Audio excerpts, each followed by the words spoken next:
But among King's 1,000 sons, there was one girl, Wisdom. She was unlike anyone in the palace.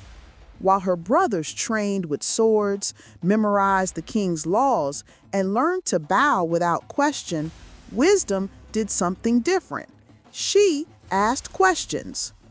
Why must I stay silent? Why do men decide everything? Who decided women could not lead? Her questions were not rude.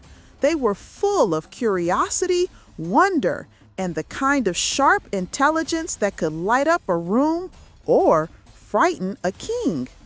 Her mind was like a garden blooming after a long dry season, full of colors, ideas, and tiny sparks of rebellion that the palace walls had never seen.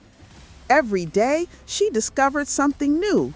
Every question was a seed, and every seed was dangerous in the eyes of her father. King Mufanazo feared her, not because she was small, but because her thoughts were bigger than his rules. He noticed how the servants whispered when she walked by, how the scholars in the court village hesitated when she asked a question, and how even the guards lowered their heads when her eyes met theirs, eyes full of fire and curiosity. Despite the king's warnings and the palace rules, Wisdom could not stop herself. She peeked into books, listened to the old stories the servants murmured at night, and watched the villagers, learning everything the king did not want her to know. And yet, for all her courage, Wisdom also felt lonely.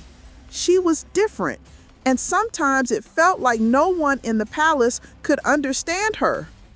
But deep inside, she carried a secret hope, a quiet voice that said, "There is more to this world than silence. There is more than fear, and I will find it." Her father may have feared her. The palace may have tried to silence her, but Wisdom was already growing into someone unstoppable.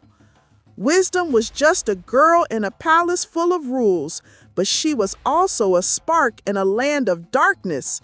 Her questions were tiny revolutions. And though the king did not yet know it, the girl he feared most was the one who could change everything.